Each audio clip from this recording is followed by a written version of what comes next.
Map, and I'm so excited to have you here on Wealth Unplugged live for another week. So in case you missed that first bit, I'm not sure we were on air. So I'm Barbara Turley, founder of Energize Wealth and creator of the Wealth Success Map. So you're very welcome this morning to Wealth Unplugged Live. So Wealth Unplugged Live is something I do every Friday morning, Sydney time at 9 a.m, where I just talk about one particular topic and then I take your questions live on air. So literally live and unplugged. So I'm coming to you this morning from my office here in Sydney, and I'm looking out the window, it's a very rainy, wet Sydney day, which is unusual for Sydney.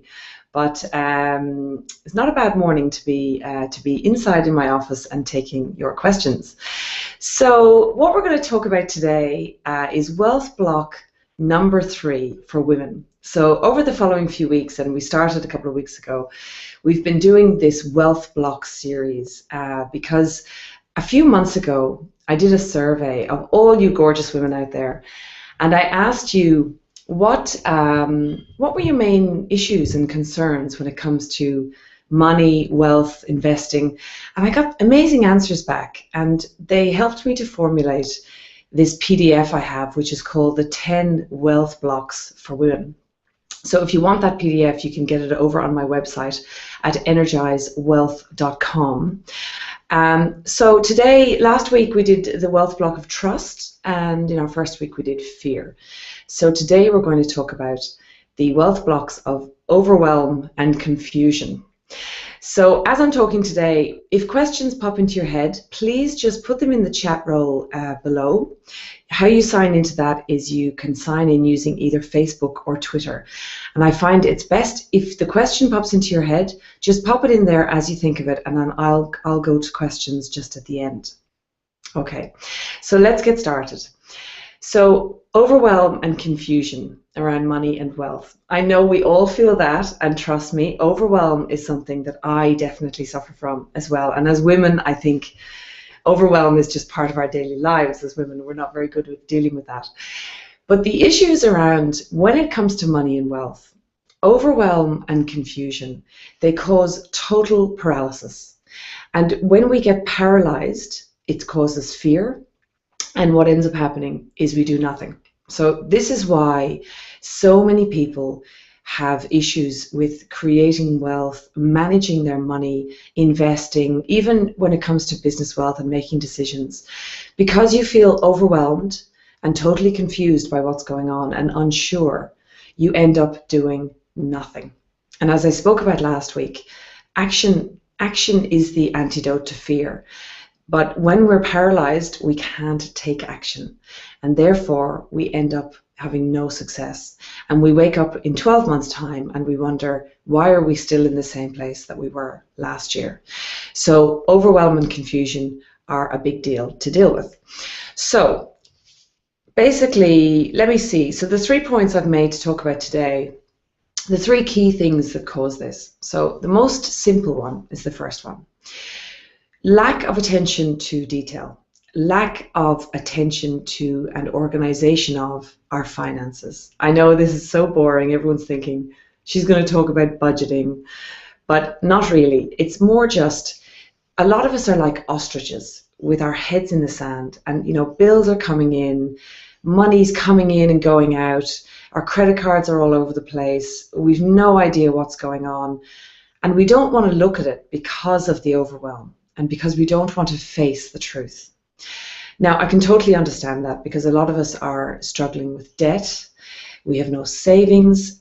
We can't even think about investing yet because we're so all over the place. And by avoiding it, you don't have to deal with it. But by avoiding it, you're actually making the situation a lot worse, and you're making yourself more overwhelmed.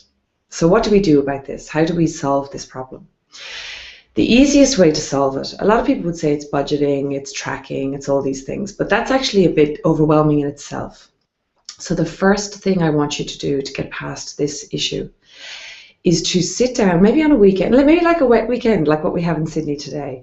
If you are having any rain where you are, sit down and just slowly make a list of all the fixed expenses that you have every month. So all the things that you know about, and just write them all down.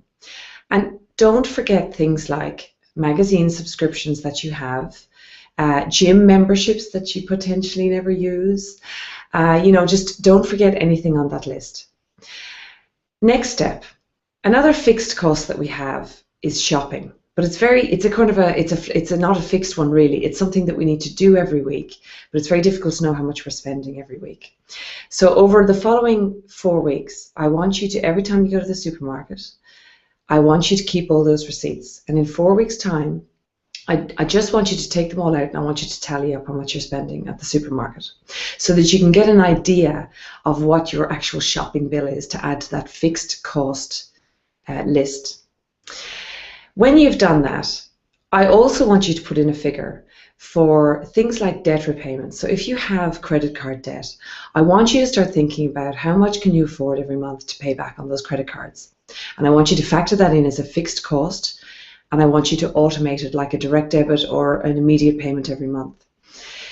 This helps you to get clarity. Now, clarity, while it might mean that you no longer are able to splash out on, glittery shoes and dinners out with the girls and all these things, clarity actually creates confidence and it gets rid of overwhelm. And once you know the position that you're in today, it's the first step in getting closer to changing that position later. Once you've done this little job, then you can think about starting to do trackers. So what I mean by trackers are, there's great apps for your phone out there now where you can track your spending. And this is more for the kind of discretionary spending, which is not really fixed every month. It's more like, as I said, dinners out with the girls, movie tickets, things that just come up here and there. Or if your car breaks down, something like that comes out of nowhere. And every time you spend something, try to just put it into one of those trackers. There's a couple of really good ones. Mint.com has a great one. There's a great one here in Australia called Pocketbook. And there's one that I quite like called Toshl, Toshl, and that allows you to do budgets on there as well, which is quite a cool little tool. And then over the next 3 months, if you continue to do this, you will really help with that particular issue around overwhelm and confusion. And it takes your head out of the sand. And remember that clarity will set you free and it helps you to move forward. Okay, so the next one is an interesting one. It's actually one I'm going to cover in more depth in a few weeks' time, but I wanted to bring it up today because it is a major one with confusion and overwhelm. People say to me, but I'm not good with numbers, so therefore I'm no good with money. So there is a belief out there that in order to be good with money, you must be good with numbers. And for people who are not good with numbers and don't like numbers and spreadsheets, you make an automatic assumption that that means you're terrible with money. I want to just tell you right now that that is absolutely not true. Being good with money is actually more about being self-aware. It's being aware of your motivations and your drivers and what your triggers are around money. And those are actually emotional things. And they've got nothing to do with numbers. Yes, doing spreadsheets and trackers and things like that we talked about in the last step, there's numbers involved, but there's no maths involved. It's just a matter of writing some numbers down and getting a calculator out and adding them up. But really, when it comes to our emotions around money and our beliefs around money, what you really want to do is next time you go out and you feel that, I know I get this, you go out and you see something you love, beautiful dress, and you want to wear it this weekend. And think about the rush you get when you see that item. And it makes you forget all logic because the emotion of that is what's going to drive you to make a purchase that maybe you can't afford. The same goes in your business. Sometimes we think, oh, but I really need that brand new laptop, or I really need this to make my business run perfectly, when actually what you really need in business is to bring in more money before you go spending more. So I want you to reframe that belief that it's all about numbers, because actually most of it is really about our emotions attached to money. So, and the third thing, and I think this one is the most difficult one to grasp, so I'm going to spend a little bit of time on this one, the financial industry itself. So as we know, and I know having worked in the financial industry for 15 years now, probably longer actually, we love jargon, we love, acronyms, the GFC is what we call the financial crisis that happened in 2008. We love confusing the public. Now, I have a theory on this where I think we like to make it sound very complicated so that you need to pay the industry in order to manage your money for you. Now, of course, when it comes to investing and investing in stocks, managed funds, properties, it is always good to have advisors, and I am a total advocate of that. However, when you don't know what they're advising you on and you don't understand what's going on, it's very difficult to take advice from someone else. And it's very difficult to feel comfortable with the advice that you're getting. And this can be with your accountant as well. So it's not, it's mortgage brokers, accountants, insurance people, everything to do with the financial industry. So the other thing is, I know that, the property guys out there will tell you property is the only way to build wealth. So leverage yourself up to the eyeballs and get into property. And they will tell you that there's no other ways to do it. Financial advisors who are sort of more in the managed fund and stock space will tell you it's all about your risk profile, which again is a jargon term which nobody understands. They will tell you that you have to have an equal allocation between, managed funds in shares, some in currencies, some in bonds, some in property, and that's what they'll tell you to do. Then, of course, nobody talks about building wealth through business apart from in the entrepreneurial community, even though that is absolutely an amazing way to build wealth. Another way is to invest in companies that are doing well, so not necessarily shares in public companies, but in private companies. Another amazing way to do very well in in companies. The government, of course, with your savings as well, and the central banks around the world, they make it even more difficult, because they actually set the interest rates in such a way to make you invest more. So when you have your money in savings, the reality is that it's being eroded away over time because inflation is going up. You're being taxed heavily on the interest that you make in your savings.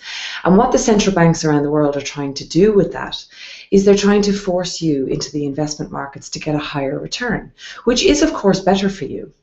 But when you don't know what you're doing, this overwhelm and confusion steps in. And it means that we, again, go into paralyzed mode, and we leave our money sitting in bank accounts and it's getting eroded over time, and it's not working for us really at all. And that means that you end up spending your whole life having to continue to work for money because you never got money working for you. So what is the solution to this major problem? Because this is really, I think, the biggest one. It's the most overwhelming one. Where do you start?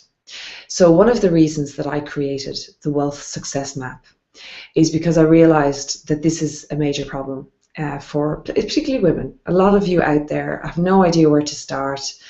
You don't even think about investing or business or anything because you just can't even get out of the starting gates. So the antidote to this is to take a step back and to realize that there is actually a formula for wealth. And the place where people get really tripped up is by not following the steps in the right order. So I'll give you an example. Lots of people will say to me, should I buy a house? That's, the main question that people ask. Should I buy a house? And I always feel, well, it maybe isn't the correct question to be asking because it depends on so many factors in your own life. So a lot of people try and start investing in assets, and a house is an asset, obviously, in shares, in property, and they try and build wealth that way before they've really tackled their cash machine and their cash flow.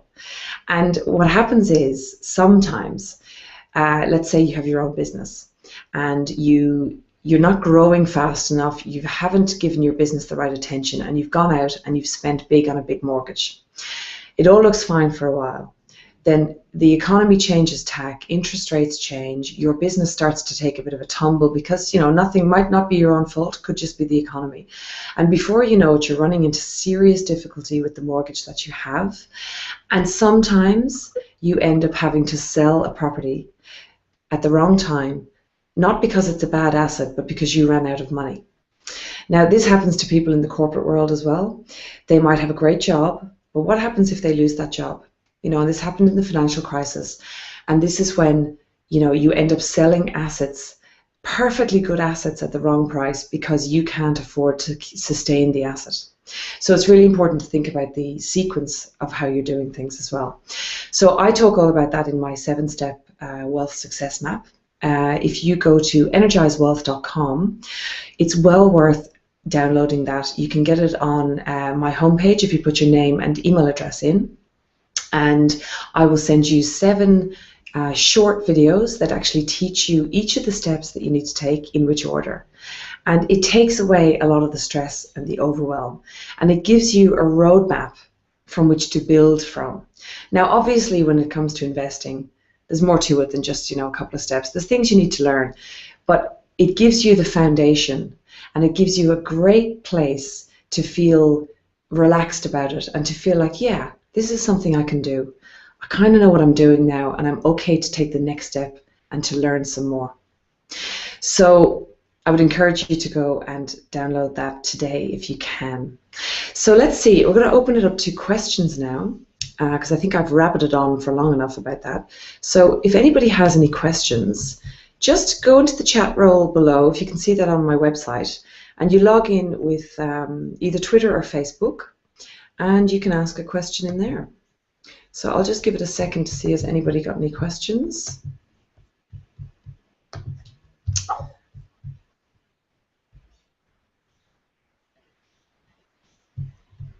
I think we do have one. Just one moment now.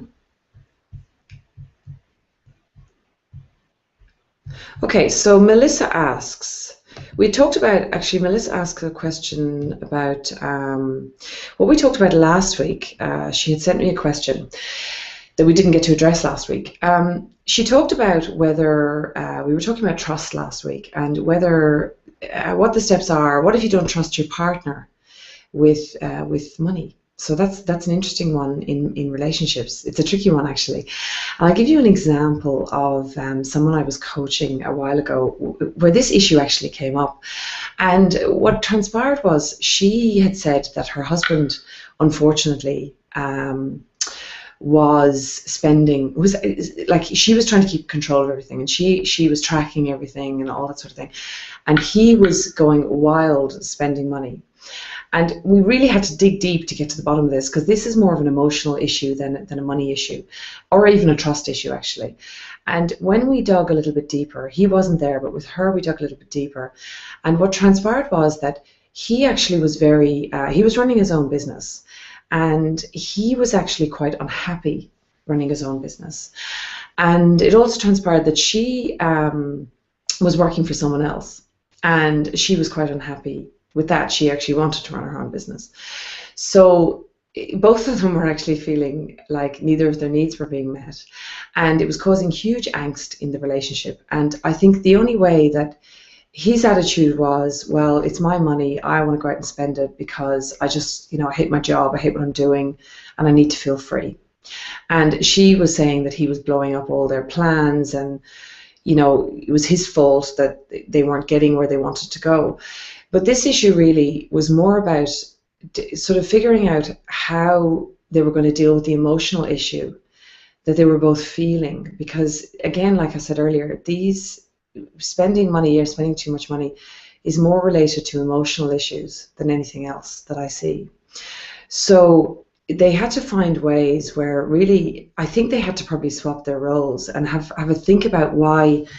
If she's the one who wants to run her own business, then why isn't she doing it? And if he's the one who doesn't really want to run his own business, then why is he doing it? So we had a long chat with them about the drivers behind this, really, which were the emotional things, and finding ways to get their needs met in different ways. And although I don't think it solved the problem immediately, but it really opened their eyes as to what was the cause of so much resentment and so much angst in their relationship around money. So I hope that one helps. So we've got a couple more questions here.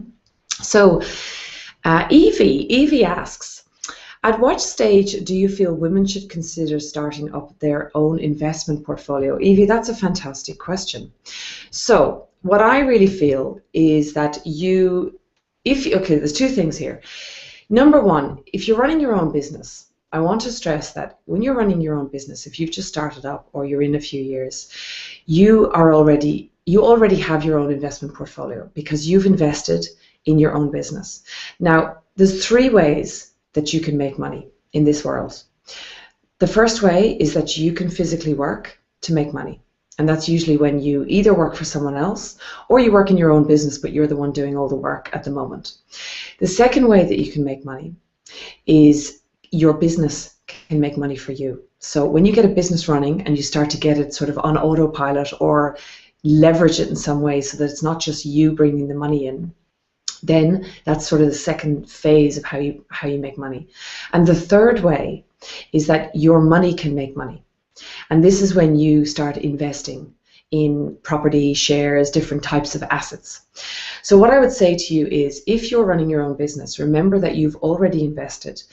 And what you need to do first is you need to make sure that you get that business running, not necessarily totally without you, but you need to start thinking about building it as a proper asset and not just a glorified job.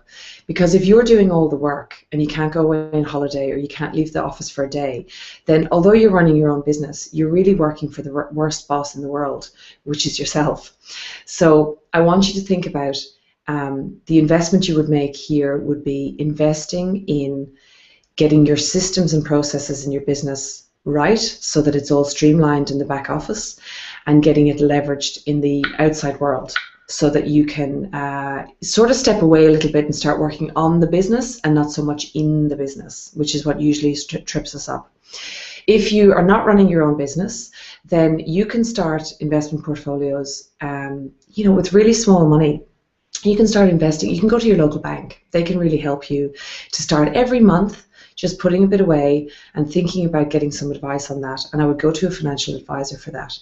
And you don't need to start big. So, the most important thing is to get into the habits of siphoning money off and putting it away so that you can't really touch it and it starts working for you. Don't worry about how small it is. So I would say start straight away.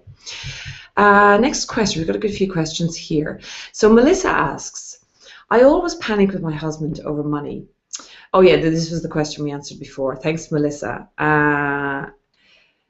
How do I trust him still so that he doesn't feel nagged? So Melissa, I want you to think about what I said earlier about discovering what the emotional drivers are behind his spending, because often it's a lot deeper than just, I want this new pair of shoes, or I want to go to the footy game with all my mates, or whatever.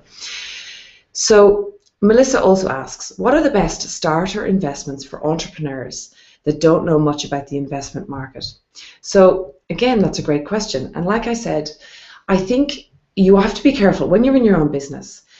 Like I said, you have to remember that you're already investing.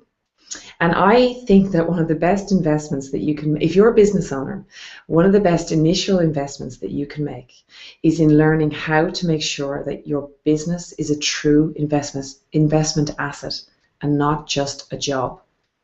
So that's actually something I deal with quite heavily in my Get Savvy Academy training program, which the next launch of that is going to be in September of this year. So if you're interested in thinking about that, then hop on over to energizewealth.com and you can sign up there to the Get Savvy Academy training program and to be the first to hear about that. So if your business is, just to expand on Melissa's question there, if your business is already running quite like it's an asset already, now what I mean by that, it's almost like you could sell that business and you wouldn't have to stay in it. Then, and there's money, good cash flow pumping there, and there's good profitability coming through, then I would start thinking about, you could buy an investment property. That's what you could do. You could, again, you need to get advice on this sort of thing. When you start getting into investment products, it's good to actually get advice from someone like a financial advisor on this kind of thing. So, but good starter products, managed funds are always kind of safe. You can go into a managed fund, which means a fund manager will pick some stocks for you. There's other types of property things you can go into, but just be careful in the property markets, because there's a perception out there that property always goes up and it doubles every 7 years, and that's not totally true. That's people like to think that's totally true, but it can be a danger too. You remember that your money is quite leveraged. So I think we have another question here. Just bear with me 1 second. Oh yeah, great question from Evie. What apps would you recommend for controlling your finances? That's a great one. And I think I mentioned earlier, there's a great website, and this is more for the Americans, I think. There's a great website called mint.com, mint.com, and they have a great tracker on there for tracking your finances. The other one for tracking your finances, it's a good one here in Australia, actually. It's called Pocketbook, and that they've got a brilliant app in the App Store. And you need to fiddle around with that one a little bit, but it is quite good because it sends you little text messages to tell you how much money you've got left to spend and whether you're allowed to spend any more money. So I find that one quite good. But the one I use the most, to be honest, for myself, is one called Toshl, Toshl. And I think it's worth upgrading to the paid app, which is only I think it's $1.99 a month. So it's like, $20 or something for the year, because in there you can actually set, once you do what I talked about earlier, so once you create all your lists of fixed expenses and how much money that you think you spend in the supermarket, you can actually set budgets for that, for each one on Toshl, and you can see it. You can see as you're spending money, it racking up, and you can see if you've overspent. You can see how much money you've got left. I mean, I do it for petrol, for everything. I'm a bit of a nerd with these sorts of things. So I think Toshl is a good one to try. If anyone has any other apps, by the way, just pop them in the comments box on energizewealth.com. I think there's a comments box underneath where it says leave a reply, and it would be great if you could pop something in there and help all of us out. So I think that's all the questions we have for today. So I will leave you with that. Come back next week, next Friday, we're going to be talking about wealth block number 4.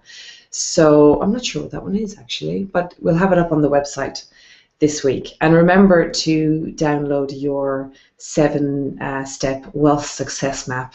You can get that at energizewealth.com, or you can also get it over at wealthsuccessmap.com. So I'll leave you with that, and I will look forward to having live and unplugged time with you again next Friday. See you then.